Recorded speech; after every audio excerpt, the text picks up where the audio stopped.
नमस्कार, आप देख रहे हैं पॉलिटिकल आइडिया और मैं हूं प्रदीप कुमार। मित्रों, आज केंद्रीय कैबिनेट की कई कमिटियों की बैठक हुई, सीसीएस की बैठक हुई, सीसीईएस की बैठक हुई। लोग उम्मीद कर रहे थे कि आज भारत सरकार, नरेंद्र मोदी की सरकार पाकिस्तान पर हमला करने के संबंध में कोई नीति, कोई फैसला करने वाली है, इन बैठकों के बाद कोई घोषणा करने वाली है। लेकिन शाम होते होते जब केंद्रीय कैबिनेट के प्रवक्ता के रूप में अश्विनी वैष्णव मीडिया के सामने आते हैं तो वो घोषणा करते हैं कि सरकार इसी अब जो जनगणना होने वाली है देश में, उसके साथ जातिगत जनगणना भी कराएगी। मतलब ये जो जनगणना होगी उसमें जाति का भी कॉलम होगा।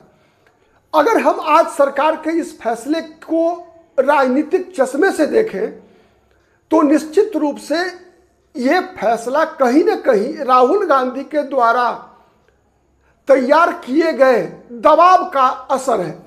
आप कहेंगे राहुल गांधी ने कैसे दबाव बनाया?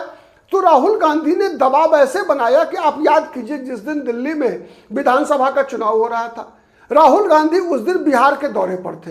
यह बात ध्यान में रखिए कि बिहार में इसी वर्ष विधानसभा के चुनाव होने वाले हैं। बिहार आते ही राहुल गांधी ने क्या घोषणा किया? घोषणा किया कि बिहार में जो जातिगत सर्वेक्षण हुआ है वो फेक है। और दिल्ली लौटकर जब गए तो वो ये घोषणा करते हैं कि पूरे देश भर में जातिगत जनगणना होनी चाहिए और वो उसका मॉडल क्या होना चाहिए? मॉडल होना चाहिए तेलंगाना का मॉडल होना चाहिए। तेलंगाना में, आपकी जानकारी के लिए बताऊं, तेलंगाना में भी सरकार ने जातिगत सर्वेक्षण कराया और उसके बाद जातिगत सर्वेक्षण की फाइंडिंग के आधार पर आरक्षण की सीमा को बढ़ाया गया। वैसा ही काम कर्नाटक में कांग्रेस पार्टी के सिद्धारमैया की सरकार ने किया, जो काम तेलंगाना में रेवंत रेड्डी की सरकार ने किया। लगातार पूरे देश भर में घूम घूम कर राहुल गांधी इस विषय को उठाते रहे कि अब समय आ गया है जब देश में जातिगत जनगणना कराकर जिसकी जितनी हिस्सेदारी, जिसकी जितनी उतनी उसकी भागीदारी होनी चाहिए। जो बातें कभी राम मनोहर लोहिया कहा करते थे, जो बात कभी बिहार के नेता जगदेव प्रसाद कहा करते थे, उसी बात को राहुल गांधी दोहराते दिखे। और आज जब हम ये उम्मीद कर रहे थे कि भारत सरकार, नरेंद्र मोदी की सरकार पाकिस्तान के संबंध में, आतंकवाद के संबंध में कोई घोषणा करने वाली है, तो एक मास्टर स्ट्रोक के रूप में सरकार ने ये घोषणा किया। अब इस बात को समझने की आवश्यकता है कि ऐसी क्या परिस्थिति उत्पन्न हुई जिस कारण से भारत सरकार ने आज इतना बड़ा फैसला किया। यह फैसला 10 दिन पहले भी हो सकता था और 10 दिन बाद भी हो सकता था, लेकिन इस फैसले के पीछे कारण क्या है? आप अगर गौर से देखेंगे तो पहलगाम हमले के बाद से लगातार राहुल गांधी एक सुनियोजित रणनीति के तहत केंद्र सरकार को साह भी दे रहे थे और मात भी दे रहे थे। कैसे? राहुल गांधी जब पहलगाम में हमला होता है उसके जस्ट बाद, वो उस समय विदेश में होते हैं, प्रधानमंत्री भी विदेश में होते हैं, प्रधानमंत्री भी भारत वापस आते हैं अपना दौरा अधूरा छोड़कर, राहुल गांधी भी अपना दौरा अधूरा छोड़कर भारत वापस लौट कर आते हैं। प्रधानमंत्री कश्मीर जाने के बारे में सोच रहे होंगे या नहीं सोचा होगा, लेकिन राहुल गांधी कश्मीर पहुंच जाते हैं। वहां जाकर वो कश्मीर के, जम्मू कश्मीर के राज्यपाल से मुलाकात करते हैं। वहां जाकर जो उमर अब्दुल्ला, जो वहां के मुख्यमंत्री हैं, उनसे मिलते हैं। घायलों से अस्पताल में मिलते हैं। मतलब सुपर एक्टिव मोड में राहुल गांधी आते हैं। राहुल गांधी वैसी गलतियां इस बार नहीं करते जैसी गलतियां पहले किया करते थे। तो आतंकवाद के मुद्दे पर हम देख रहे हैं और उसके बाद से लगातार राहुल गांधी सरकार से सवाल कर रहे हैं कि आप कब पाकिस्तान को सबक सिखाने जा रहे हैं मोदी जी, बताइए। याद कीजिए, पिछली बार इस प्रकार की गलतियां, ऐसा बयान कांग्रेस की तरफ से कभी आया नहीं करता था। कांग्रेस बार बार सवाल पूछती थी भारत सरकार से, भारत की सेना से, लेकिन इस बार भी सरकार से सवाल पूछा जा रहा है। लेकिन सवाल यह पूछा जा रहा है कि आप पाकिस्तान पे कब हमला कर रहे हैं, कब दोषियों को सजा दे रहे हैं। यह राहुल गांधी का मास्टर स्ट्रोक है। अब जातिगत जनगणना के बाद संबंध में समझने का प्रयास किया राहुल गांधी ने कितना साहस का काम किया है। मित्रों, इस बात का एहसास अगर हम भारत के, आजाद भारत के राजनीतिक इतिहास को पढ़ें तो स्पष्ट रूप से जान पाएंगे। मैं एक पॉलिटिकल साइंस का विद्यार्थी होने के नाते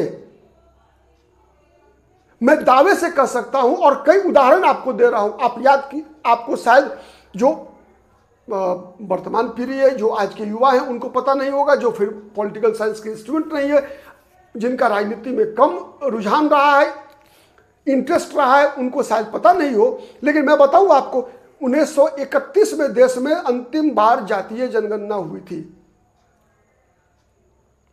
उसके बाद जब 47 में देश आजाद हुआ और पहली बार 1951 में देश में जनगणना की बात आई, तो राहुल गांधी के जो परदादा पंडित जवाहरलाल नेहरू ने जाति के आधार पर जनगणना कराने से मना ही नहीं किया, बल्कि उसका विरोध यह कहते हुए किया कि अंग्रेज देश में जाति के आधार पर जनगणना इसलिए कराते थे क्योंकि उनको भारत को जाति के आधार पर, धर्म के आधार पर, वर्ग के आधार पर तोड़ना था। लेकिन अब देश की राष्ट्रीय एकता और अखंडता के लिए जातीय जनगणना का कोई औचित्य नहीं है।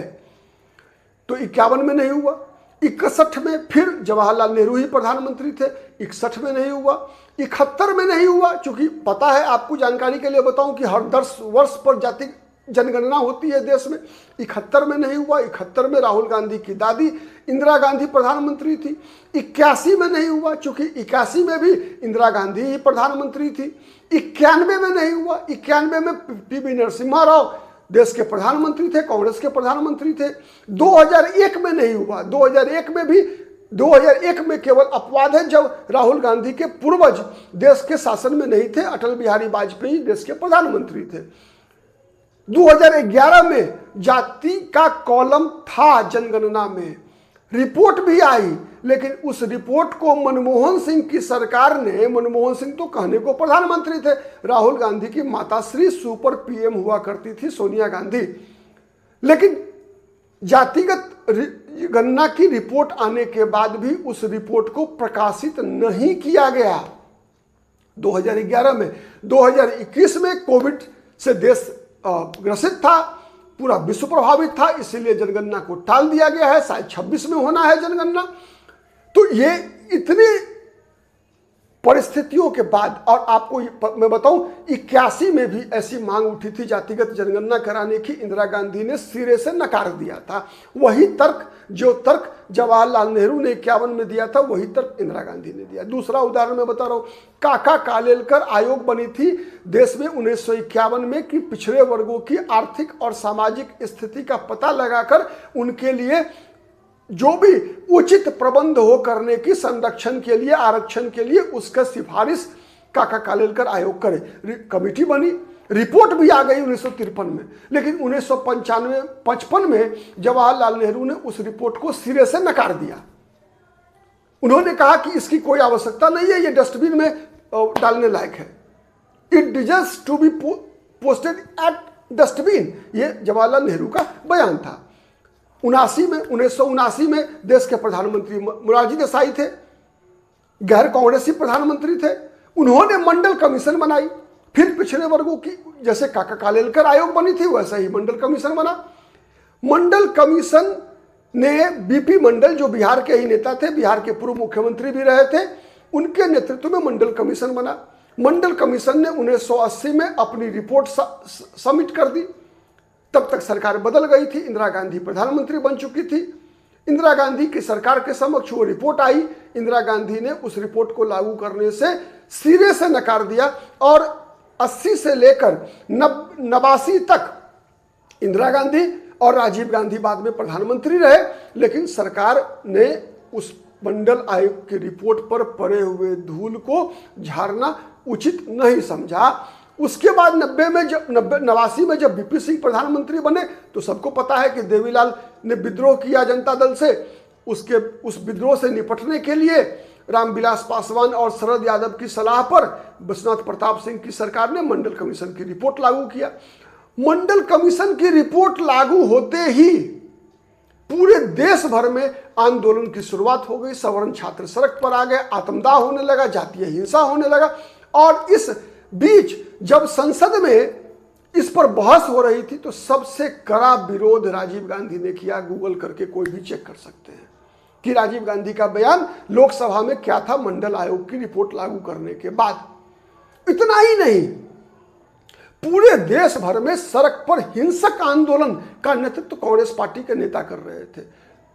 उड़ीसा में जेबी पटनायक मुख्यमंत्री थे, कांग्रेस के मुख्यमंत्री थे, उन्होंने लागू करने से मना कर दिया। हिमाचल प्रदेश में कांग्रेस की सरकार थी, वहां लागू करने से मना कर दिया गया। और इसी का परिणाम था मंडल आयोग की विरोध। पटना में की बातें बता रहा हूं, पटना में हिंसक आंदोलन का नेतृत्व कांग्रेस पार्टी के अलग अलग नेता कर रहे थे। राजू सिंह, तपेश्वर सिंह, हरखू झा, युगेश्वर झा, कुमुद रंजन झा, ठीक है, महाचंद्र प्रसाद सिंह, राजेंद्र सिंह बिस्मिल, ये श्याम सुंदर सिंह धीरज, ये जितने कांग्रेस के नेता थे सभी लोग जबरदस्त विरोध कर रहे थे और जनता को, सवर्णों को हिंसा के लिए लगातार उकसा रहे थे। परिणाम क्या था कि हर क्रिया की प्रतिक्रिया होती है। एक तरफ इधर से था, दूसरे तरफ से पिछड़े वर्गों की तरफ से जो उकसाने की कार्रवाई थी वो पप्पू यादव कर रहे थे, वो लालू प्रसाद यादव के द्वारा हो रहा था। तो ये चीजें चल रही थी और परिणाम क्या हुआ? परिणाम हुआ कि कांग्रेस पार्टी विशेष रूप से बिहार, उत्तर प्रदेश की राजनीति से मिट गई।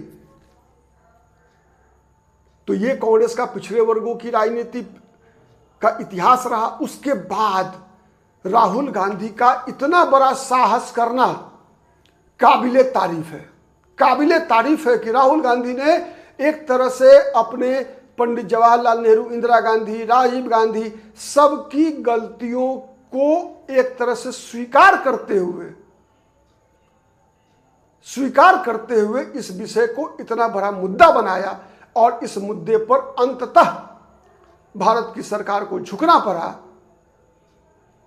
ये एक बहुत बड़ी उपलब्धि है राहुल गांधी की कि राहुल गांधी ने अपने जितने भी, एक तरफ नरेंद्र मोदी को तो मजबूर किया, इसमें कहीं कोई दो मत नहीं है, लेकिन दूसरी तरफ अपने परदादा, अपनी दादी, अपने पिताजी, अपनी माताश्री सबको भी एक्सपोज कर ही दिया। भैया आज के लिए इतना ही। बहुत बहुत धन्यवाद। नमस्कार, जय हिंद।